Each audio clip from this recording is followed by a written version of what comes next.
अब जब बैंक खाली है तो सरकार क्या कर रही है? आप ही का खून चूसने का काम कर रही है। कह रही इन्हीं से लौटो, इन्हीं के ऊपर टैक्स बढ़ाओ, टैक्स पे टैक्स, टैक्स पे टैक्स, टैक्स पे टैक्स बढ़ाते चले जा रहे हैं। अभी इतनी अच्छी फोटो ललित मोदी ने डाला, देखा सारे लोगों ने? किसने किसने देखा? हाथ उठा के बताइए। सब ने देखा ललित मोदी की फोटो, देखा ना? देखा? बताइए आप। एक हीरोइन को ललित मोदी मिल जाता है, लेकिन नरेंद्र मोदी जी को ललित मोदी नहीं मिल पा रहा। ये हालत है, ये हालत है इनकी। तो इसलिए मैं सिर्फ इतना कहना चाहता हूं कि ये सरकार आपके लिए नहीं चल रही, किसान के लिए नहीं चल रही, मजदूर के लिए नहीं चल रही, आम आदमी के लिए नहीं चल रही है।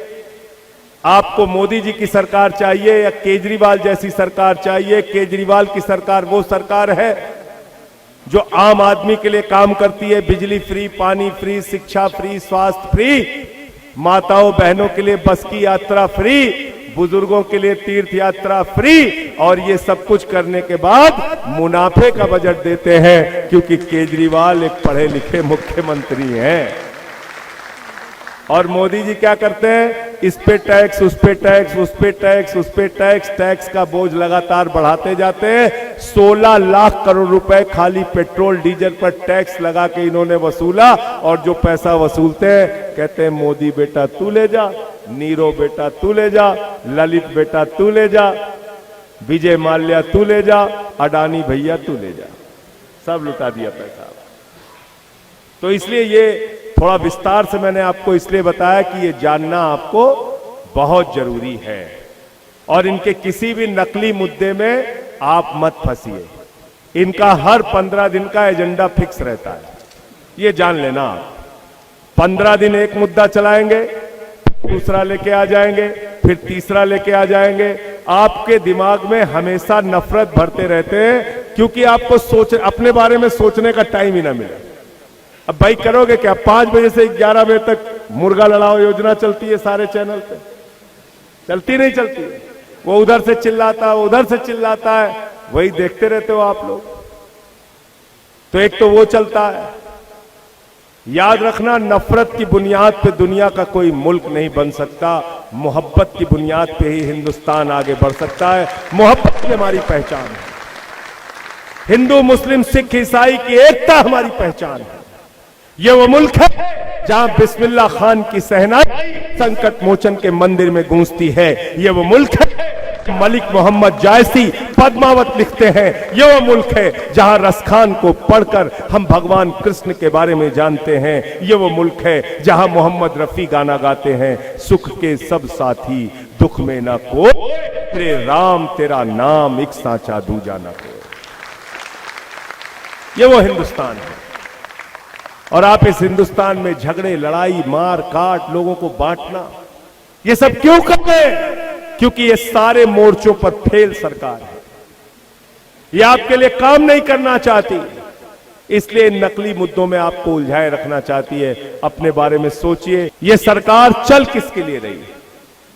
आप कहते हैं हमको नौकरी दे दो, सरकार कहती है पैसा नहीं है। आप कहते हो सेना में भर्ती कर दो, सरकार कहती है 4 साल की नौकरी देंगे। आप कहते हैं ये 4 साल की नौकरी क्यों? कहते हैं 17 साल की उम्र में सैनिक बन जाओ, 21 साल की उम्र में पूर्व सैनिक बन जाओ। ऐसे भारत की सेना मजबूत होगी क्या? हमारे भारत की सेना का गौरव ऐसे मजबूत होगा क्या? भारत के सेना के तमाम बड़े बड़े अधिकारियों ने मुझसे बताया, मैंने बात किया पिछले दिनों, उन्होंने कहा 5 साल की ट्रेनिंग के बाद, 5 साल फील्ड में काम करने के बाद, यानी कि ट्रेनिंग लेना फिर फील्ड में काम करना, जब 5 साल की नौकरी सेना में हो जाती है, तभी हम लोग किसी बड़े ऑपरेशन में लोगों को, सेना के लोगों को भेजते हैं। ये पता कर लेना, अगर आपके भी इलाके में कोई अधिकारी होगा सेना का, पूछ लेना 5-6 साल की नौकरी के बाद किसी बड़े ऑपरेशन में भेजते हैं। और यहां क्या कर रहे हो आप? 46,000 लोगों की भर्ती कर रहे हो आप, 4 साल के लिए भर्ती कर रहे हो। आज की तारीख में भारत का एक सैनिक तैयार होता है, 1 साल की ट्रेनिंग के बाद। नरेंद्र मोदी जी भारत का सैनिक तैयार करेंगे 6 महीने की ट्रेनिंग के बाद।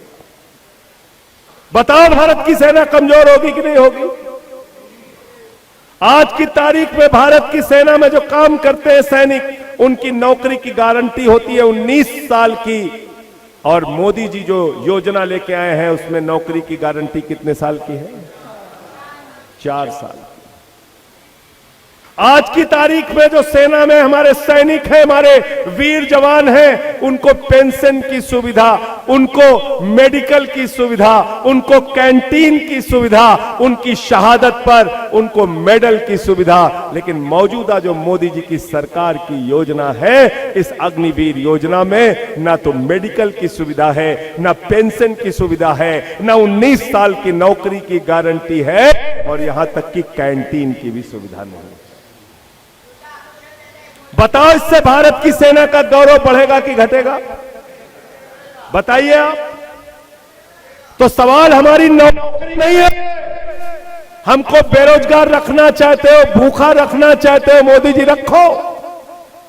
लेकिन हिंदुस्तान का एक के कहना चाहता है आपसे मोदी जी कि हम भारत की सेना को और भारतीय सेना के गौरव को भी कमजोर नहीं होने देंगे। हमारी सेना को कमजोर मत करो। हमारी सीमा की सुरक्षा 1 साल की ट्रेनिंग वाला जवान नहीं करेगा, 6 महीने की ट्रेनिंग वाला जवान करेगा। हमारी सीमा की सुरक्षा 19 साल की नौकरी और पेंशन की गारंटी वाला जवान नहीं करेगा। जीवन भर मेडिकल की सुविधा वाला जवान नहीं करेगा, 4 साल की नौकरी वाला जवान करेगा। बगल का देश चीन 4 लाख लोगों को सेना की ट्रेनिंग हर साल दे रहा है। हम जो हमारा दुश्मन देश है उससे लड़ने के लिए जो सैनिक तैयार कर रहे हैं, वो 4 साल की नौकरी का तैयार करते हैं। ये सारे तथ्य आपको पता होना चाहिए। और जरा दिमाग से सोचिए, अगर 34,000 सैनिक हर साल कम होंगे, आंकड़ा निकाल लीजिएगा। 46,000 भर्ती, 34,000 छांट दिए गए हर साल। अगर 34,000 सैनिक हर साल कम हुए तो 10 साल में कितने कम हो गए? 3,40,000। 20 साल में कितने कम हो गए? 6,80,000। इसका मतलब 20 साल में भारत की सेना आधी हो जाएगी। हम इसलिए अग्निवीर का विरोध कर रहे हैं। हमको नौकरी दो, भारत की सेना को कतई कमजोर मत करो। सवाल यह है, ये भारत की सुरक्षा का सवाल है। और आपकी जानकारी के लिए बता दूं, ये जो भाजपाई राष्ट्रवादी होके बड़ा सीना चौड़ा करके बोलते हैं ना, इनसे पूछना, भारत की सेना का बजट 63,000 करोड़ रुपए कम किया इन्होंने। 63,000 करोड़ रुपए।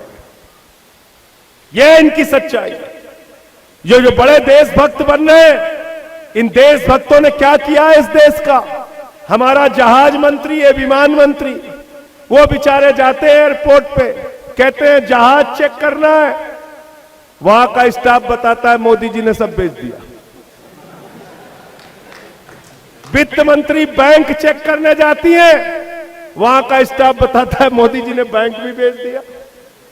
तेल मंत्री बीपीसीएल चेक करने जाते हैं, स्टाफ बताता है बेच दिया।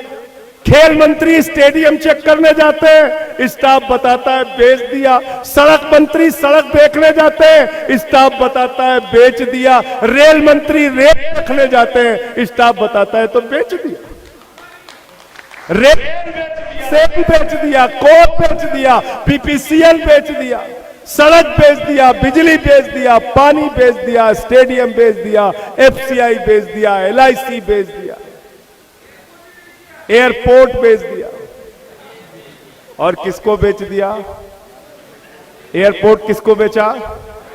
किसको बेचा? जोर से बोलिए। सबको पता है, सबको पता है। सबको पता है, पूरे महाराष्ट्र और देश के नौजवानों ने जितना कर्जा लिया होगा, अगर नरेंद्र मोदी जी उसको माफ कर दें तब भी फर्क नहीं पड़ेगा, क्योंकि अपने एक सबसे करीबी मित्र को जानते हैं कितना कर्जा दिया है मोदी जी ने? कितना कर्जा दिया है? कितना? 2.5 लाख करोड़ रुपए। कितना?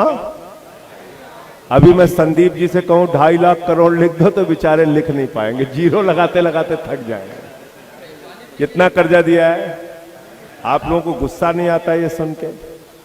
इस देश का किसान आत्महत्या कर रहा है, उसके लिए सरकार के पास पैसा नहीं, नौजवान नौकरी के बिना मर रहा है, सरकार के पास पैसा नहीं, सेना में नौकरी करने के नाम पर आपने 63,000 करोड़ रुपए का बजट कम कर दिया, भारत की सेना के लिए आपके पास पैसा नहीं, महंगाई कम करने की बात आती है, कहते हैं बच्चों के दूध का दाम तो कम कर दो, आप कहते हो सरकार के पास पैसा नहीं है। ये पैसा जा कहां रहा है? ये पैसा मोदी जी के मित्र के पास जा रहा है, उसको 2.5 लाख करोड़ रुपए का कर्जा दिया है। कितने का? जोर से बोलिए, याद रखिएगा इसको। 72,000 करोड़ रुपए उसका माफ किया और 2.5 लाख करोड़ रुपए का कर्जा दिया। पूरे हिंदुस्तान के किसानों का भी कर्जा माफ कर दो, नौजवानों का भी कर्जा माफ कर दो, 2.5 लाख करोड़ रुपए में तो सब हो जाएगा। 2.5 लाख करोड़ में कितनी यूनिवर्सिटी बन जाएगी? 2.5 लाख करोड़ में कितनी सड़कें बन जाएंगी? 2.5 लाख करोड़ में कितने रोजगार मिल जाएंगे करोड़ों नौजवानों को? 2.5 लाख करोड़ रुपए दे दिया, अपने एक मित्र को 2.5 लाख करोड़ रुपए दे दिया, और बाकी मित्र जो हिंदुस्तान से भाग गए उनका नाम मालूम है आपको? विजय माल्या कितना लेके भागा? 10,000 करोड़ रुपए। आप लोगों को जानना चाहिए, नीरव मोदी कितना लेके भागा? 20,000 करोड़ रुपए। नितिन संदेशरा कितना लेके भागा? 6,000 करोड़ रुपए। ललित मोदी कितना लेके भागा? 3,000 करोड़ रुपए। विजय माल्या कितना लेके भागा? 10,000 करोड़। कोई सीमा है भ्रष्टाचार की? कोई सीमा है?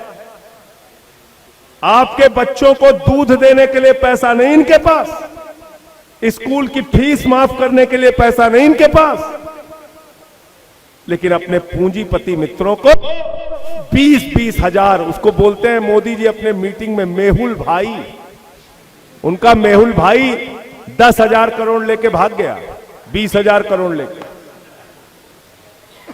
ये है रेवड़ी, असली रेवड़ी ये है।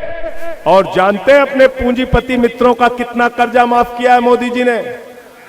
कितना माफ किया है? 11 लाख करोड़ रुपए। 11 लाख करोड़ रुपए। आप लोग नौजवान हैं, गणित आपकी बहुत अच्छी होगी, लेकिन 11 लाख करोड़ लिखने को कह दूंगा, जीरो लगाते लगाते थक जाओगे, इतना पैसा माफ किया, इतना पैसा माफ किया। और ये संजय सिंह नहीं कह रहे, एक आरटीआई एक्टिविस्ट है प्रफुल्ल सारदा, वो प्रफुल्ल सारदा ने आरटीआई से जानकारी निकाली और उसमें सरकार ने बताया कि हमने अपने पूंजीपति दोस्तों का 11 लाख करोड़ रुपए माफ किया है। तो ये सारी समस्या की जड़ आपको समझ में आ गई?